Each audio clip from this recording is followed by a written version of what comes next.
Hello and welcome back. देखो, ये वाले वीडियो से पक्का क्वेश्चन आएगा। क्या है? कितने तरह के इकोलॉजिकल पिरामिड्स होते हैं? 3 तरह के इकोलॉजिकल पिरामिड्स होते हैं। Pyramid of number, pyramid of biomass, pyramid of energy. Pyramid of number, pyramid of biomass, pyramid of energy. इसमें याद रखना है, जो पिरामिड ऑफ नंबर है ना, वो इन्वर्टेड भी होता है और अपराइट भी होता है। तो वो अगर ग्रासलैंड है ना, तो ग्रासलैंड में वो इन अपराइट हो जाएगा। जो पिरामिड ऑफ नंबर है वो ग्रासलैंड के केस में अपराइट हो जाएगा और पैरासाइटिक फूड चेन के केस में वो इन्वर्टेड हो जाएगा। सो पिरामिड ऑफ नंबर दोनों ही हो सकते हैं, इन्वर्टेड भी हो सकते हैं और अपराइट भी हो सकते हैं। So pyramid of number in upright कब होगा? ग्रासलैंड्स के केस में अपराइट हो जाएगा और पैरासाइटिक फूड चेन के केस में इन्वर्टेड हो जाएगा। ओके। फिर pyramid of biomass. Pyramid of biomass in sea is generally inverted because the biomass of the fishes far exceeds that of the phytoplankton. So pyramid of biomass जो है सी में वो inverted होता है। पिरामिड ऑफ बायोमास जो है वो सी में इन्वर्टेड होता है। सो हम लोगों ने सीखा पिरामिड ऑफ नंबर के बारे में। तीन तरह के इकोलॉजिकल पिरामिड्स होते हैं। ओके।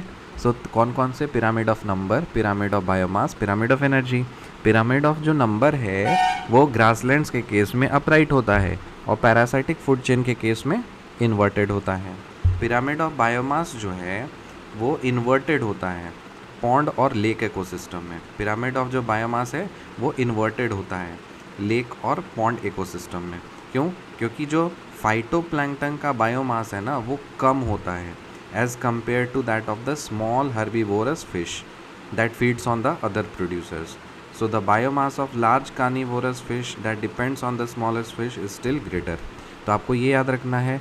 सो दो तरह के चीज़ें हैं। एक जो आपका बायोमास ऑफ फिश जो है ना, बायोमास ऑफ जब बड़ी मछली है ना उसका जो बायोमास होता है वो ज़्यादा होता है, छोटी मछलियों का जो बायोमास होता है वो कम होता है। तो हम तो पता है कि जो बायोमास ऑफ द फाइटोप्लैंक्टन है वो कम होता है एज़ कम्पेयर टू जो बायोमास ऑफ फाइटोप्लैंक्टन कम होता है as compare to that of the small herbivorous fish that feeds on the other producers. Okay. And the biomass of the large carnivorous fish that depends on the other fish is still greater. तो देखो, छोटी मछली का biomass होगा, उसका जो biomass है छोटी, देखो 3 चीज़ें, एक फाइटोप्लैंक्टन है, स्मॉल फिश है, बिग फिश है। तो फाइटोप्लैंक्टन का बायोमास कम होगा, उससे ज़्यादा बायोमास किसका होगा? स्मॉल फिश का। उससे ज़्यादा बायोमास किसका होगा? बड़ी मछली का। ठीक है।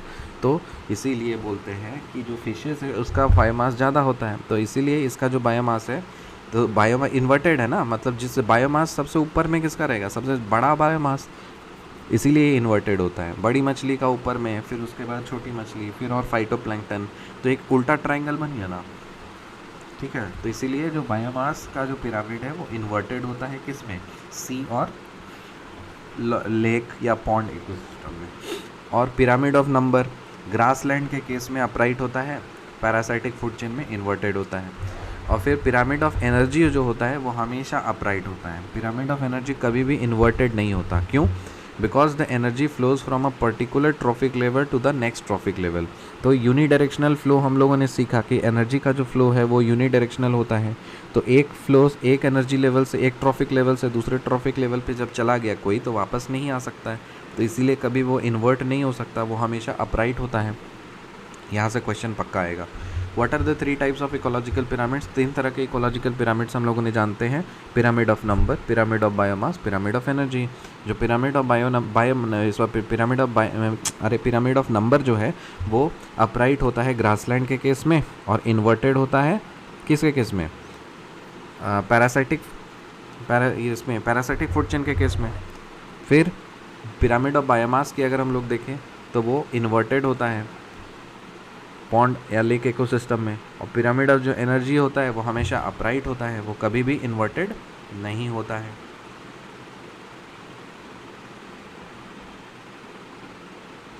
और पिरामिड ऑफ जो बायोमास है वो ग्रासलैंड के केस में अपराइट हो जाएगा। तो देखो, पिरामिड ऑफ नंबर और पिरामिड ऑफ बायोमास दोनों चेंज कर सकते हैं।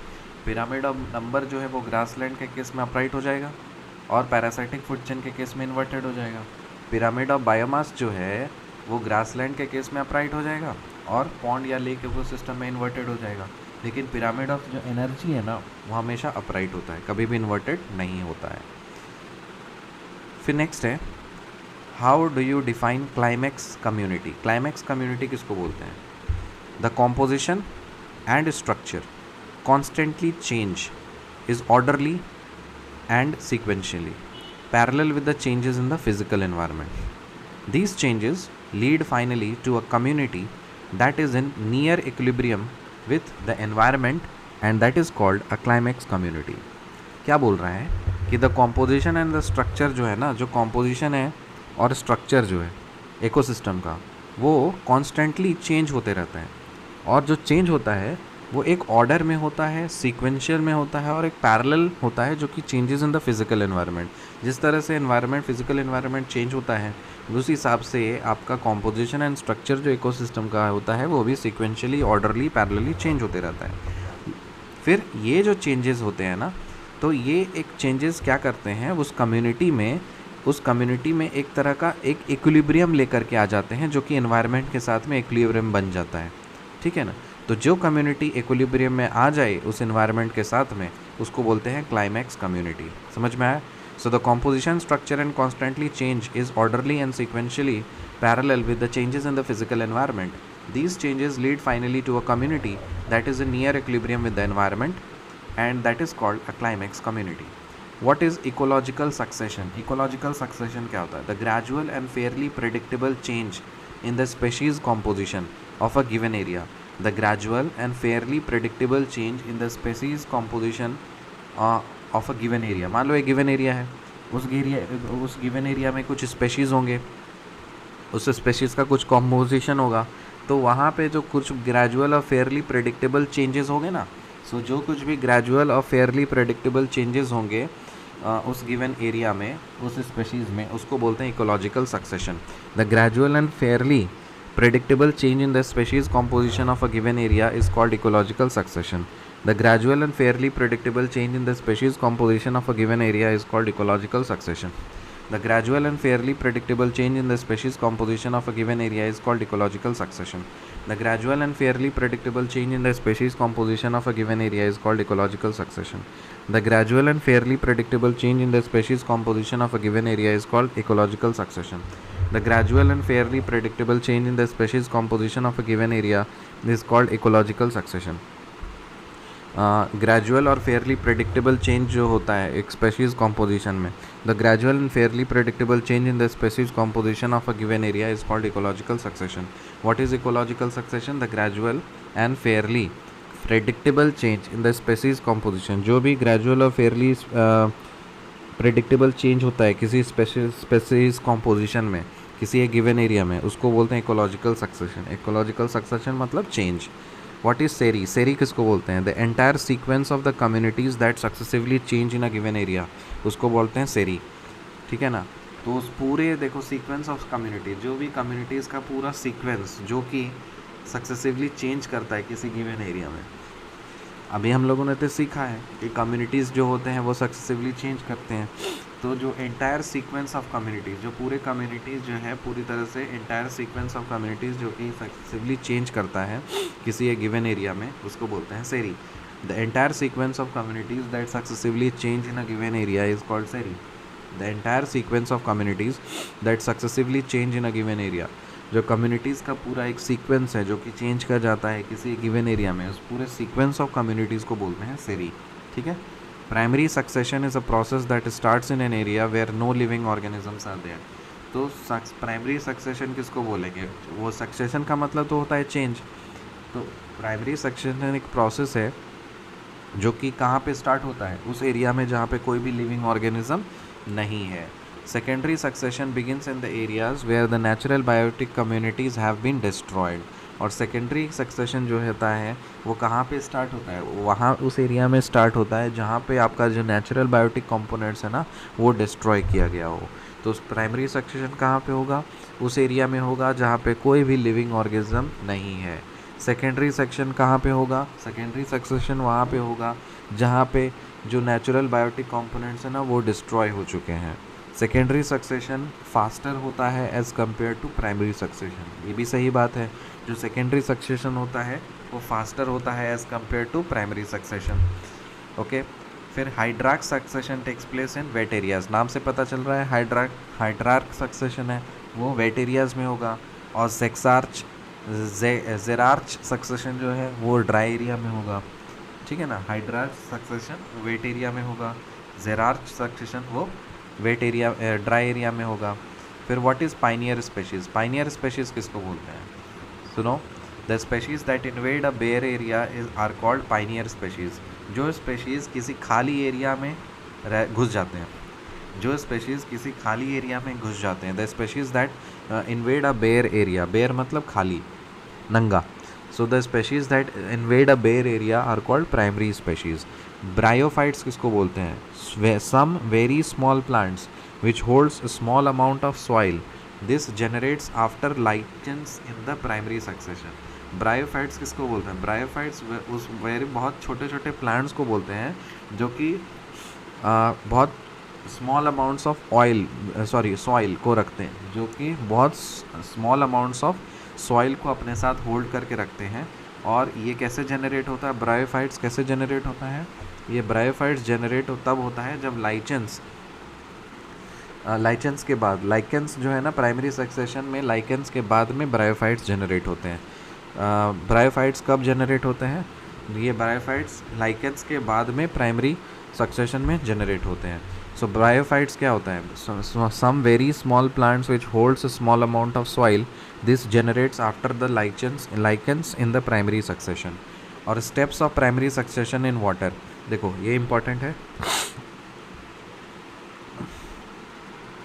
वाटर में प्राइमरी सक्सेशन के कुछ स्टेप्स हैं, वाटर में प्राइमरी सक्सेशन के कुछ स्टेप्स हैं, उनके नाम क्या है, पहला है फाइटोप्लैंक्टन, रूट सबमर्ज्ड प्लांट्स, फिर root floating angiosperms, free floating plants, reed swamp, marsh meadow scrub trees, ये पूरा प्राइमरी सक्सेशन है।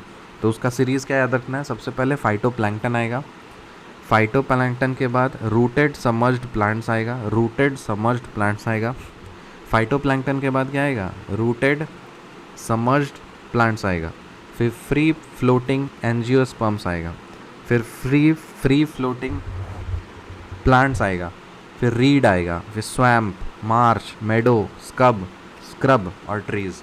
Phytoplankton, rooted submerged plants, rooted floating angiosperms, फिर फ्री फ्लोटिंग प्लांट्स, फिर reed swamp marsh meadow, reed swamp marsh meadow scrub trees, reed swamp marsh meadow scrub trees. देखो इसको याद रखने का बहुत सिंपल सा तरीका, पहले फाइटोप्लैंक्टन अलग याद रख लो, सबसे पहले स्टार्ट होगा फाइटोप्लैंक्टन के साथ, उसके बाद root submerged plants, free floating plants, root submerged plants नहीं, हाँ रूट सबमर्ज्ड प्लांट्स और rooted floating angiosperms, root submerged plants, rooted floating angiosperms, free floating plants, फिर reed swamp marsh meadow scrub और trees.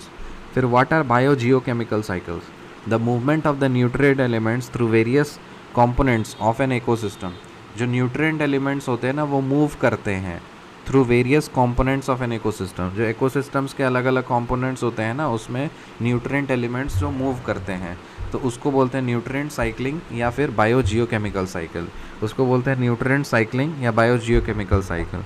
The movement of the nutrient elements through various components of an ecosystem is called nutrient cycling और biogeochemical cycles. The movement of nutrients elements through various components of an ecosystem is called the nutrient cycling और biogeochemical cycle। So जो nutrient elements का जो movement है through various components of an ecosystem, ecosystem के बहुत सारे components के में जो nutrient elements का जो movement है उसको हम लोग बोलते हैं nutrient cycling या biogeochemical cycle। So nutrient cycle दो तरह के होते हैं, एक होता है gaseous nutrient cycle, एक होता है sedimentary nutrient cycle।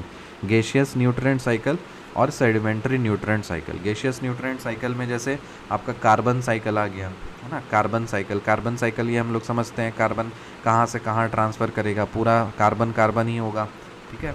Organic carbon environment हो गया, एनिमल रेस्पिरेशन से, फिर प्लांट से CO2 गया और फिर CO2 प्लांट्स ले लिया, फिर वो एनिमल्स को गया, फिर डेड डिकिंग में चला जाएगा, फिर अंदर में जाएगा, फॉसिल फ्यूल्स बनेगा, कार्बन साइकिल। फिर फॉस्फोरस है, फॉस्फोरस साइकिल्स में ये सब प्लांट्स इस तरह से ये सब चीज़ होगा. So let us recap once again. ये आखिरी है, इसके बाद ये ख़त्म हो जाएगा. There are what are the types of ecological pyramid. Ecological pyramid 3 तरह के होते हैं. Pyramid of number, pyramid of biomass, pyramid of energy. Pyramid of number जो होता है वो ग्रासलैंड के केस में अपराइट होता है और पैरासाइटिक फूड चेन के केस में इन्वर्टेड होता है. बायोमास जो होता है वो भी आपका ग्रासलैंड के केस में अपराइट होता है और पॉन्ड या लेक इकोसिस्टम में इन्वर्टेड होता है. पिरामिड ऑफ एनर्जी जो है वो कभी भी इन्वर्टेड नहीं होता, वो हमेशा अपराइट होता है. So pyramid of biomass in sea is generally inverted because the biomass of the fish far exceeds that of the phytoplankton. The pyramid of energy is always upright, can never be inverted because when energy flows from particular trophic level to the next trophic level. How can you define climax community? The composition and the structure constantly change, is orderly and sequential. Parallel with the changes in the physical environment, these changes lead to finally a community that is in near equilibrium with the environment, and this is called climax community. What is ecological succession? The gradual and fairly predictable change in the species composition of a given area is called ecological succession. What is series? The entire sequence of the communities that successively change in a given area are called series. Primary succession is a process that starts in an area where there is no living organisms are there. Secondary succession begins in areas where natural biotic communities have been destroyed.